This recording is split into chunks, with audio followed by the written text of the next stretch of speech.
la opresión del pueblo hebreo en Egipto. Después de la muerte de José y pasó el tiempo, apareció un nuevo faraón en Egipto. Pero este rey ya no recordaba las hazañas de José ni cómo había salvado a Egipto del hambre. Todo lo que vio fue un pueblo extranjero que crecía rápidamente en su tierra, los hebreos. Los hijos de Israel ya no eran una familia, eran un pueblo grande, fuerte y vibrante, y eso, para el faraón, era una amenaza. Él piensa, si estalla una guerra podrían unirse a nuestros enemigos y huir del país. Entonces, en lugar de verlos como aliados o parte de la herencia egipcia, decidió esclavizarlos. Quería romperlos, agotarlos, detener su crecimiento, así que los obligó a trabajar duro. Desde el amanecer hasta la noche, bajo el calor abrasador del sol egipcio, los hebreos transportaron piedras, fabricaron ladrillos, construyeron ciudades para el faraón, Pitón y Ramsés.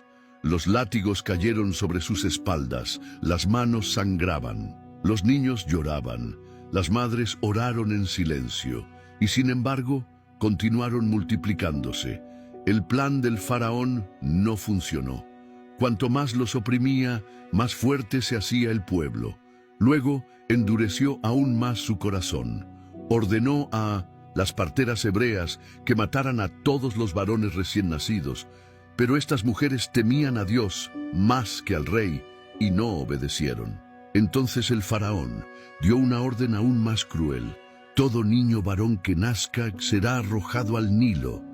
La oscuridad parecía cubrirlo todo, y es allí, en medio del dolor, la injusticia y las lágrimas de las madres indefensas, donde comienza la historia del Éxodo, no como un cuento de hadas, sino como una realidad marcada por el sufrimiento, pero también por la esperanza. Porque aunque parecía que Dios guardaba silencio, ya estaba preparando a su libertador.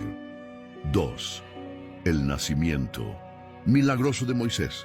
En medio de una época oscura, cuando la vida de todo niño hebreo estaba condenada al Nilo, nació un bebé especial. Era hijo de una pareja levita, Amram y Jocabed, y desde el momento en que su madre lo abrazó, supo que no era un niño cualquiera. La Biblia dice que vio que era hermoso, pero más que su apariencia, algo en su mente le decía, este niño tiene un propósito divino. Durante 3 meses, Jocabed escondió a su hijo, lo meció en silencio, lo cuidó con cuidado, y cada vez que lloraba, rezaba para que ningún egipcio la escuchara. Vivían como si cada día fuera una batalla entre la vida y la muerte. Pero llegó un momento en que ya no pudo ocultarlo. Entonces, con lágrimas en los ojos, pero fe en el corazón, tomó una cesta de juncos, la cubrió con alquitrán para que no goteara, colocó en ella al pequeño bebé y lo dejó flotar sobre las aguas del Nilo.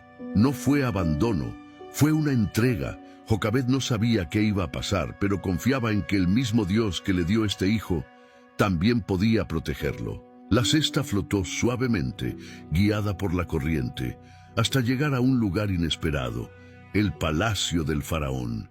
Y fue precisamente la hija del faraón quien vio esta pequeña arca flotante. Mandó a un criado a buscarla, abrió la cesta, y allí, llorando, la niña la miró, y su corazón se conmovió. Aunque sabía que era un niño hebreo, uno de los condenados por la ley de su padre, decidió adoptarlo como suyo. Él lo llamó Moisés, lo que significa fuera del agua. Pero Dios tenía una sorpresa más. Miriam, la hermana del niño, había seguido la cesta de lejos. Y cuando vio que la princesa lo tomaba en brazos, se acercó valientemente y se ofreció a buscar una niñera hebrea para criarlo. ¿Y a quién se llevó? A su propia madre, Jocabed. Entonces Dios no solo salvó a Moisés de la muerte, sino que permitió que su propia madre lo criara, y que crecería en el palacio del faraón con educación, comida, refugio y autoridad real. Moisés era un hebreo criado como príncipe egipcio. Vivió entre columnas de mármol, se sentó en banquetes, habló la lengua de los sabios, pero su corazón no se olvidó de su pueblo. Y aunque pareciera ser uno más poderoso, Dios ya lo estaba entrenando para ser un libertador, un niño nacido en el momento de la muerte, un bebé escondido por la fe, un futuro libertador que fue criado en la casa del opresor. Así comenzó a nacer aquel que dividiría los mares, hablaría con Dios cara a cara y escribiría su nombre para siempre en la historia sagrada. 3. Moisés huyó a Madián. Moisés creció con dos mundos en su corazón. Por un lado, vivió como un príncipe en el palacio del faraón, con hermosas vestiduras, una educación egipcia, banquetes y privilegios. Pero por otro lado, sabía que su verdadero pueblo, los hebreos, vivía en esclavitud, transportaba ladrillos, era golpeado y humillado todos los días. Y este conflicto interno creció con él. Un día, Moisés salió del palacio para ver con sus propios ojos cómo vivía su pueblo. No fue una visita de curiosidad.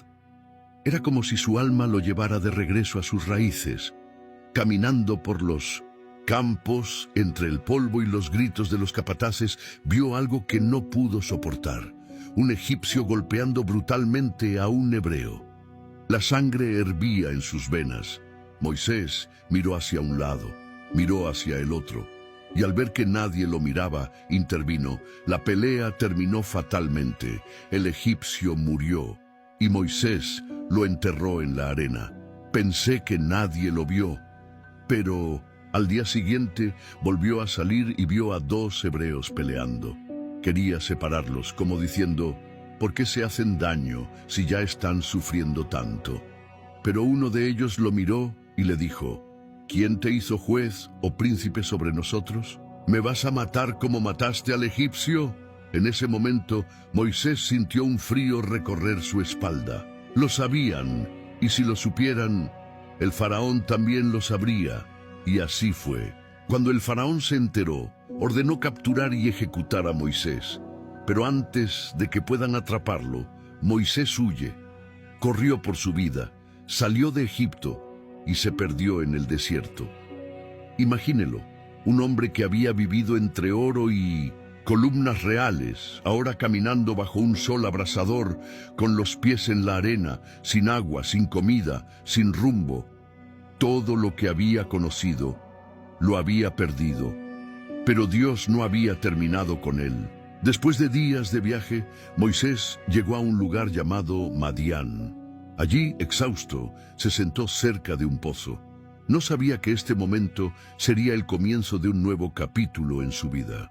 Cerca del pozo, vio a unas mujeres jóvenes que venían a abrevar a sus ovejas, pero vinieron unos pastores maleducados y los ahuyentaron. Moisés, todavía con el corazón ardiente de su defensor, se levantó y los ayudó, los protegió y les dio agua.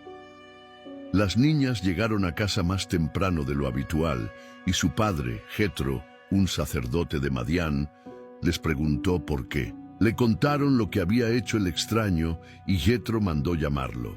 Moisés fue recibido, alimentado y con el tiempo se quedó a vivir allí. Se casó con una de las hijas de Jetro, llamada Séfora, y tuvo un hijo llamado Gershom, cuyo nombre significa extranjero en tierra extraña. Y así se convirtió el gran príncipe de Egipto, pastor de ovejas en el desierto. Para el mundo, su historia parecía haber terminado, pero a los ojos de Dios estaba apenas empezando a prepararse, porque a veces Dios lleva a una persona al desierto, no para castigarla, sino para moldearla. Si esta historia te toca el corazón, no olvides darle me gusta al vídeo y compártelo con alguien que lo necesite. Tal vez haya alguien cerca de ti, viviendo en su propio desierto, esperando una palabra de esperanza. Sé el canal a través del cual Dios habla. Compartir. Comentario. Y quédate con nosotros, porque la parte más profunda de esta historia aún está por llegar. 4. el llamado de Dios a la zarza ardiente. Han pasado los años. Moisés ya no era un joven impulsivo. Había cambiado el cetro de palacio por el bastón de pastor.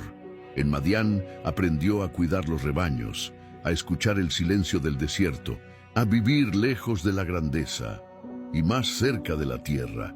Pero aunque parecía que la vida se había detenido, Dios lo estaba preparando en secreto, hasta el día que cambiaría su historia y la de una ciudad entera. Moisés estaba guiando las ovejas de su suegro Jetro por el desierto y llegó a un lugar especial, Monte Horeb, también conocido como Montaña de Dios. Allí, mientras caminaba entre las piedras, algo inusual llamó su atención. Vio un arbusto envuelto en llamas. Se quemó, pero no se quemó. El fuego era real, intenso, ardiente, pero el arbusto seguía intacto. Moisés, curioso, se acercó para observar mejor, pero en ese momento, una voz potente le llamó desde en medio del fuego. «¡Moisés! ¡Moisés!». Y él respondió: «Aquí estoy». Entonces la voz dijo: «No te acerques más, quítate las sandalias, porque el lugar donde estás es tierra santa». En ese momento Moisés comprendió. Este no fue un incendio cualquiera, estaba en la presencia del Dios vivo. La voz continuó: «Yo soy el Dios de vuestro padre, el Dios de Abraham, de Isaac y de Jacob». Y Moisés, lleno de miedo, cubrió su rostro. Tenía miedo de mirar a Dios, pero el Señor no lo había llamado para asustarlo. Lo había llamado para enviarlo a una misión que cambiaría el curso de la historia. «Vi la aflicción de mi pueblo en Egipto, escuché tu llanto, conozco tu dolor, y bajé para liberarlos y llevarlos a una tierra buena y espaciosa, una tierra que mana leche y miel». Imagina este momento.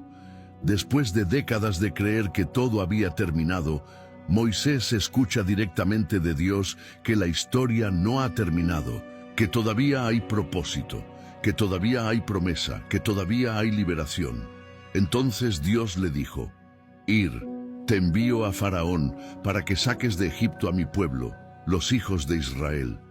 Pero Moisés no se sentía capaz de ello. «¿Quién soy yo para ir a Faraón y sacar a los hijos de Israel de Egipto?». Y Dios respondió con una de las promesas más poderosas de toda la Biblia: «Estaré contigo». Dios no lo eligió porque fuera fuerte, valiente o elocuente. Él lo eligió porque cuando Dios llama, Él mismo lo permite. Pero Moisés todavía tenía dudas. «¿Y si me preguntan cómo te llamas? ¿Qué te digo?». Y Dios dijo: «Yo soy el que soy». Entonces les dirás: «Yo soy me ha enviado a vosotros». Este nombre, soy, no es solo una etiqueta divina, es una declaración de eternidad, de presencia constante, de poder absoluto. El Dios que es, que fue, que será, el que existe para sí mismo y que camina con su pueblo. Así, Moisés, el fugitivo, el pastor, el hombre que se creía olvidado, recibió su llamado: «Sé el libertador de Israel». 5. Moisés regresa a Egipto y se enfrenta a Faraón. Después del encuentro con Dios en la zarza ardiente, Moisés ya no era el mismo. Aunque todavía tenía dudas, aunque todavía no se sentía seguro, había una certeza que lo empujaba. Dios lo había llamado, y donde Dios guía, también acompaña. Entonces Moisés tomó su cayado, se despidió de su familia, montó en su asno y emprendió el largo viaje de regreso a Egipto. No estaba solo, llevaba una promesa, estaba en una misión, llevaba la aprobación del gran Yo Soy. En el camino se le unió su hermano, Aarón, enviado por Dios para ser su portavoz. Juntos formarían el dúo que se enfrentaría al hombre más poderoso del mundo, el faraón de Egipto. Cuando llegaron, no fueron directamente al pueblo. Primero, reunieron a los ancianos de Israel. Les contaron todo lo que Dios había dicho. Les mostraron los milagros que el Señor les había dado como señal. El bastón que se convirtió en serpiente, la mano que se volvió leprosa y fue sanada, y el pueblo, crudo, se arrodillaron y adoraron a Dios, porque sabían, había llegado el momento de la libertad. Entonces Moisés y Aarón entraron al palacio de Faraón. Imagínense la escena. Dos sencillos hombres hebreos, vestidos con túnicas de viaje y de mirada firme, se paran ante el trono dorado del imperio egipcio y pronuncian una frase que haría temblar los pilares del poder. Así dice el Señor, Dios de Israel, deja ir a mi pueblo para que me celebre fiesta en el desierto. El faraón, sentado en su trono, se ríe, su voz es áspera, burlona. ¿Quién es este Señor para que yo escuche su voz y deje ir a Israel? Yo no conozco al Señor y no dejaré ir a Israel. Para él Moisés era solo un hombre, y el Dios de Israel era una idea débil en comparación con sus dioses egipcios. No solo rechazó la solicitud, pero hizo la carga más pesada para el pueblo hebreo. Ordenó que ya no les dieran paja para hacer ladrillos, sino que siguieran produciendo la misma cantidad. Los capataces los golpearon, los trabajadores estaban exhaustos, y el pueblo comenzó a quejarse contra Moisés y a Aarón. Nos has hecho abominables delante de Faraón. Ahora nuestra situación es peor que antes. Moisés, angustiado, clama a Dios: Señor, ¿por qué afliges a este pueblo? Es para eso a lo que me enviaste. Desde que fui a Faraón todo ha empeorado, y tú no has liberado a tu pueblo. Y la respuesta de Dios fue clara, poderosa y firme. Ahora verás lo que voy a hacer. Con mano fuerte los dejará ir. Yo soy el Señor, recordé mi pacto. Los sacaré con el brazo extendido. Yo seré vuestro Dios, y vosotros seréis mi pueblo. El corazón de Faraón se endurecería muchas veces. No sería una batalla rápida, pero mi Dios había comenzado a actuar. Y una cosa era segura: ningún trono humano puede resistir al Rey de toda la tierra. 6. Las 10 plagas de Egipto. Desde el momento en que Faraón se negó a liberar al pueblo de Israel, comenzó un enfrentamiento directo entre el Dios verdadero y los dioses falsos de Egipto. No fue solo una pelea entre Moisés y Faraón, fue una demostración pública ante los ojos del mundo de quien tenía verdadero poder sobre la creación, la vida y la historia. Dios le dijo a Moisés que el corazón de Faraón se endurecería, pero que él mismo lo usaría para manifestar su gloria. Entonces, las plagas han comenzado uno tras otro, atacando el orgullo y la idolatría de Egipto. Primera plaga: agua transformada en sangre. Moisés levantó su bastón sobre el Nilo y las aguas se enrojecieron de sangre. El pez está muerto. El río apestaba, ni siquiera los pozos proporcionaban agua potable. Lo que era la fuente de vida para Egipto ha quedado muerto. Pero Faraón endureció su corazón. Segunda plaga: ranas por todas partes. Dios envió ranas desde el Nilo e invadieron casas, camas, cocinas y hornos. No había ningún lugar donde no hubiera ranas. Cuando Faraón le rogó a Moisés que orara para que se fueran, Dios así lo hizo, pero el Faraón se endureció nuevamente. Tercer flagelo: piojos en hombres y animales. Sin previo aviso, el polvo del suelo se convirtió en pequeños insectos, piojos, que cubría personas y animales. Incluso los magos egipcios reconocieron: es el dedo de Dios. Pero el Faraón no quiso escuchar. Cuarto flagelo: las moscas invasoras. Dios envió enjambres de moscas. Estaban en las caras, en los platos, en los ojos. Fue insoportable. Pero sucedió algo nuevo. En Gosén, donde vivían los hebreos, no había ni una sola mosca. Dios hizo una diferencia entre su pueblo y los egipcios. Quinta plaga: muerte del ganado egipcio. Dios envió una plaga sobre el ganado egipcio, caballos, asnos, camellos, vacas. Todos murieron a causa de una enfermedad devastadora. Pero él, ganado de los israelitas, permaneció intacto. Y sin embargo, el faraón sigue resistiendo. Sexta plaga, úlceras en los cuerpos. Moisés arrojó cenizas al aire y éstas cayeron sobre el pueblo egipcio, causando heridas dolorosas y úlceras en tu piel. Ni siquiera los magos podían soportarlo. Sin embargo, el corazón del faraón todavía estaba hecho de piedra. Séptima plaga, granizo destructivo. Dios advirtió que caería granizo como nunca antes en Egipto. Aquellos que creyeron protegieron a sus animales. Los que no lo hicieron, lo perdieron todo. Lluvia, fuego y hielo cayeron del cielo, destruyendo campos, árboles y casas. Y aunque Faraón dijo, «Esta vez he pecado», cuando cese el granizo, se endureció de nuevo. Octava plaga, langostas voraces. El viento del este trajo nubes de langostas que devoraron lo que quedaba del trigo, de la cebada, de las hojas. Egipto permaneció desnudo como un esqueleto seco. Incluso los funcionarios del faraón le rogaron, ¿cuánto tiempo seguirá siendo esta una conexión para nosotros? Pero Faraón se ofreció a liberar solo a unos pocos, y Dios no aceptó una rendición a medias. Novena plaga, oscuridad profunda. Durante 3 días, Egipto se vio sumido en la oscuridad es tan espesa que puedes sentirla. Nadie se movió, nadie se atrevió a salir. Era como si el juicio de Dios hubiera cubierto la tierra. Pero en las casas de los hijos de Israel había luz. Décima plaga, la muerte de los primogénitos. Finalmente llegó el golpe más doloroso. Dios anunció que a medianoche cada primogénito en Egipto moriría, desde el hijo del faraón hasta el del esclavo, pasando por los animales. Pero él le dio a su pueblo una salida.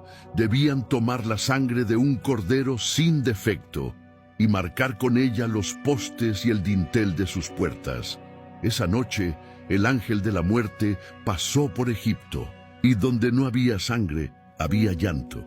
Faraón, abrumado por el dolor, llamó a Moisés temprano en la mañana y le dijo, «Váyanse, salgan de mi pueblo, tomen sus familias, sus animales, y vayan a servir a su Dios». Después de 10 señales claras, Egipto había caído de rodillas ante el poder del Señor. Estos flagelos no fueron solo castigos, eran señales. Todos desmantelaron la falsa seguridad. Cada plaga reveló que solo hay un Dios verdadero y que cuando habla, los reyes tiemblan, la creación obedece y la historia cambia. 7. La primera Pascua y la 10ª plaga. Había llegado la noche más temida. 10 veces Dios había hablado. Faraón había resistido 10 veces. Pero ahora el juicio final recaería sobre Egipto y no habría vuelta atrás. Dios anunció que, a medianoche, cada primogénito moriría, del heredero al trono al hijo del más humilde servidor. Incluso los animales primogénitos se verían afectados. Un pesado silencio cayó sobre todos. Pero Dios, fiel a su carácter de justicia y misericordia, ha preparado un plan de protección para su pueblo. Fue el nacimiento de algo nuevo. Algo que cruzaría generaciones, Pascua de Resurrección. Dios instruyó a Moisés en cada detalle. Toda familia israelita debería elegir a un cordero macho sin defecto de 1 año de edad. Deberían sacrificarlo al atardecer y esparcir la sangre en los postes y vigas de las puertas. Sangre sería la señal. Cuando pasó el ángel de la muerte, al ver la sangre, pasaría por alto esa casa. Ningún daño sufrirían quienes estuvieran bajo esta manta. Fue un acto de fe, de obediencia y entrega. Además, cada familia debería asar el cordero entero, sin romper ningún hueso. y comiéndolo esa noche con pan sin levadura y hierbas amargas, recordando el torrente de la liberación y el dolor de la esclavitud. Deberán comer vestidos, con el cinturón ajustado, sandalias en los pies y un palo en la mano, como quien es listo para funcionar en cualquier momento. Esa noche, el pueblo de Israel no durmió. Los padres explicaron a sus hijos lo que iba a pasar. Las madres prepararon el cordero con los ojos llenos de miedo y esperanza. Los niños preguntaron por qué había hierba amarga, sangre en la puerta y ese extraño silencio afuera. Y los ancianos simplemente oraron. Y luego, a medianoche, el grito rasgó el silencio. Del palacio a las caballerizas, de las casas nobles a los campos, los primogénitos de cada familia egipcia cayeron muertos. Un grito de dolor se extendió por todo Egipto. Era como si la tierra misma estuviera llorando. Pero en las casas marcadas con la sangre del cordero había vida, había seguridad, hubo una promesa. Esa mañana, el faraón llamó apresuradamente a Moisés y a Aarón. Ya no tenía fuerzas, su hijo estaba muerto, y con los ojos llenos de lágrimas y la voz entrecortada, dijo: «Levantarse, sal de mi gente, id y servid al Señor como dijiste. Tomad vuestras familias, vuestro ganado, y bendecidme también». Todo Egipto rogó a los hebreos que se fueran. Nos dijeron: «Váyanse ya, si no, moriremos todos». Y así, después 430 años, el pueblo de Israel finalmente abandonó la tierra de esclavitud.